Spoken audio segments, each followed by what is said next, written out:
राधे राधे। मेरे प्यारे भाइयों बहनों माताओं व बंधुओं, संस्कार की बातें चैनल में आपका स्वागत है। बंधुओं, आज मैं आपके लिए लेकर आई हूँ भगवान शिव की कथा। बंधुओं, सोमवार के दिन भगवान शिव की कथा सुनने मात्र से भगवान शिव अपने भक्तों को मनचाहा वरदान देते हैं। बंधुओं, जो मनुष्य भी सोमवार के दिन भगवान शिव की इस कथा को सुनेंगे, भगवान शिव प्रसन्न होकर उनकी हर इच्छा पूरी करेंगे।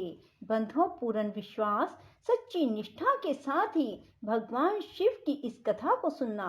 बंधुओं, यदि आपने संस्कार की बातें चैनल को अब तक सब्सक्राइब नहीं किया तो जरूर करें और बेल आइकन दबाना ना भूलें, ताकि आपको हमारी आने वाली सभी वीडियोस की जानकारी सबसे पहले हो सके। बंधुओं, वीडियो को पूरी सुनने के बाद कमेंट बॉक्स में जय शिव शंकर भोलेनाथ जरूर लिखें। बोलो शिव शंकर भोलेनाथ की जय हो।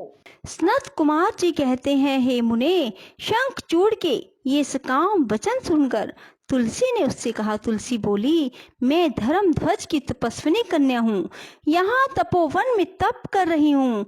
आप कौन हैं? सुखपूर्वक अपने अभिष्ठान को चले जाइए, क्योंकि नारी जाति ब्रह्मा आदि को भी मोह में डाल देने वाली होती है। यह विषतुल्य निंदनीय दोष उत्पन्न करने वाली माया रूपिणी तथा विचारशीलों को भी श्रृंखला के समान जकड़ लेने वाली होती है। सनत कुमार जी कहते हैं, महर्षि, तुलसी जब इस प्रकार रस भरी बातें कहकर चुप हो गई, तब उसे मुस्कुराती देखकर शंखचूड़ ने भी कहना आरंभ किया। शंखचूड़ बोला, देवी, तुमने जो बात कही है वह सारी की सारी मिथ्या हो। ऐसी बात नहीं है, इसमें कुछ सत्य है और कुछ असत्य भी। इसका विवरण मुझसे सुनो। शोभने, जगत में जितनी पतिव्रता नारियां हैं उनमें तुम अग्रणी हो। मेरा तो ऐसा विचार है कि जैसे मैं पाप बुद्धि कामी नहीं हूँ, उसी प्रकार तुम भी काम पराधीना नहीं हो। फिर भी इस समय मैं ब्रह्मा जी की आज्ञा से तुम्हारे समीप आया हूँ और गांधर्व विवाह की विधि से तुम्हें ग्रहण करूंगा।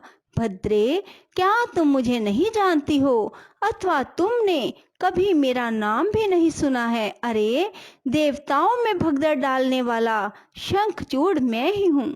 मैं दनु का वंशज और दंभ नामक दानव का पुत्र हूँ। पूर्व काल में मैं श्री हरि का पार्षद था।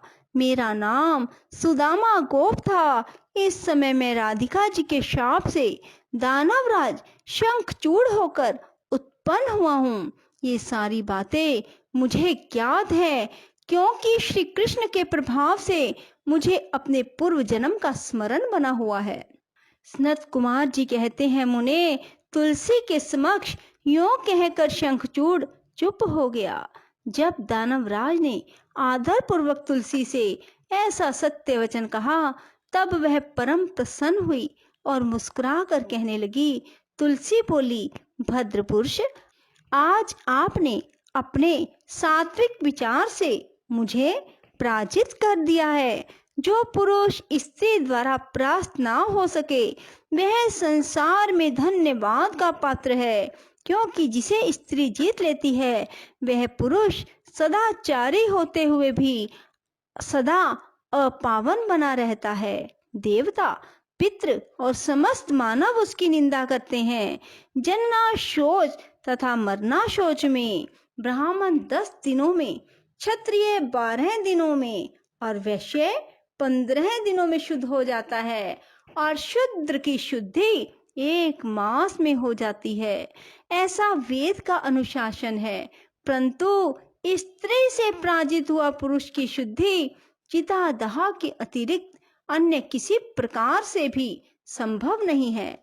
इसी कारण उसके पितर उसके द्वारा दिए गए पिंड तर्पण आदि को इच्छा पूर्वक ग्रहण नहीं करते।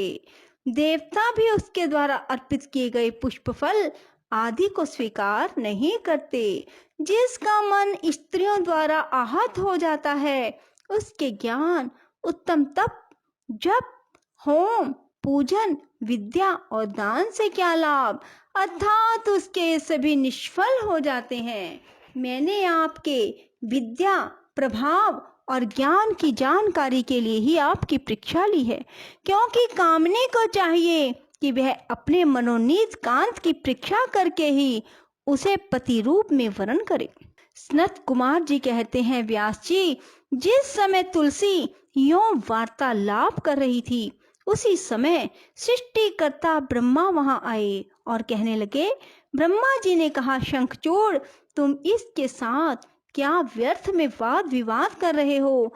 तुम गांधर्व विवाह की विधि से इसका पानी ग्रहण करो, क्योंकि निश्चय ही तुम पुरुष रतन हो। यह सती साध्वी नारियों में रतन स्वरूपा है। ऐसी दशा में निपुणा का निपुण के साथ समागम गुणकारी ही होगा। फिर तुलसी की ओर लक्ष्य करके बोले, सती साध्वी तुलसी, तू ऐसे गुणवान कंत की क्या परीक्षा ले रही है? यह तो देवताओं, असुरों और दानवों का मान मर्दन करने वाला है। सुंदरी, तू इसके साथ संपूर्ण लोकों में सर्वदा उत्तम उत्तम स्थानों पर चिरकाल तक यथेष्ट विहार कर। शरीर अंत होने पर यह पुनः गोलोक में श्री कृष्ण को प्राप्त होगा और इसकी मृत्यु हो जाने पर तू भी वैकुंठ में चतुर्भुज भगवान को प्राप्त करेगी। सनत कुमार जी कहते हैं, मुने, इस प्रकार आशीर्वाद देकर ब्रह्मा अपने धाम को चले गए।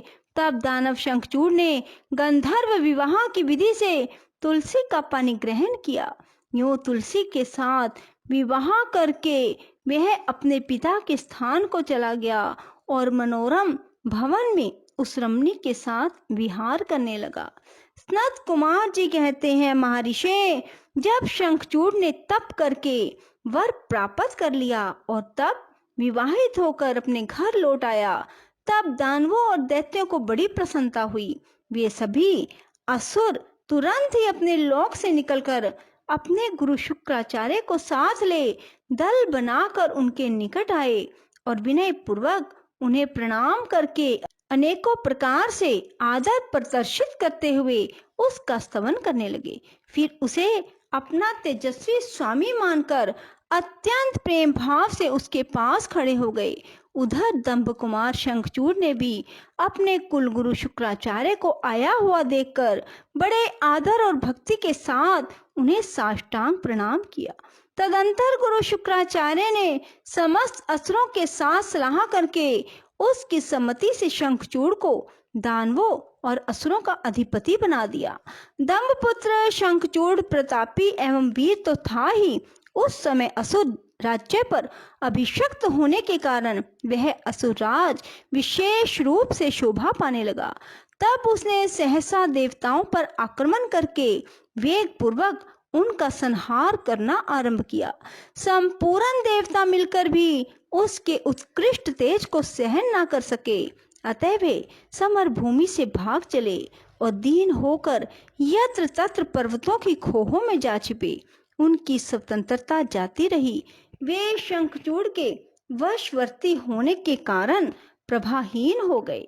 इधर शूरवीर प्रतापी दंभ कुमार दानवराज शंखचूड़ ने भी संपूर्ण लोकों को जीतकर देवताओं का सारा अधिकार छीन लिया। वह त्रिलोकी को अपने अधीन करके संपूर्ण लोकों पर शासन करने लगा और स्वयं इंद्र बनकर सारे यज्ञ भागों को हड़पने लगा तथा अपनी शक्ति से कुबेर, सोम, सूर्य, अग्नि, यम और वायु आदि के अधिकारों का भी पालन करने लगा।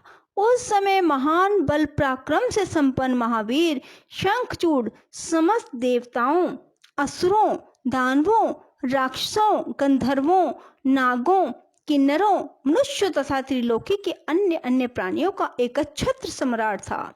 इस प्रकार महान राजराजेश्वर शंखचूड़ बहुत वर्षों तक संपूर्ण भुवनों के राज्य का उपभोग करता रहा।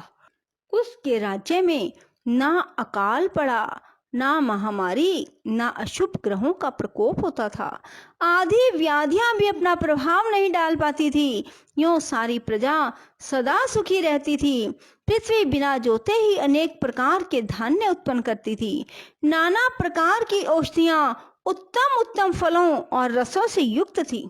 उत्तम उत्तम मणियों की खदानें थी। समुद्र अपने तटों पर निरंतर ढेर के ढेर रत्न बिखराते रहते थे। वृक्षों में सदा पुष्प फल लगे रहते थे। सरिताओं में सुस्वाद नीर बहता रहता था। देवताओं के अतिरिक्त सभी जीव सुखी थे। उनमें किसी प्रकार का विकार नहीं उत्पन्न होता था।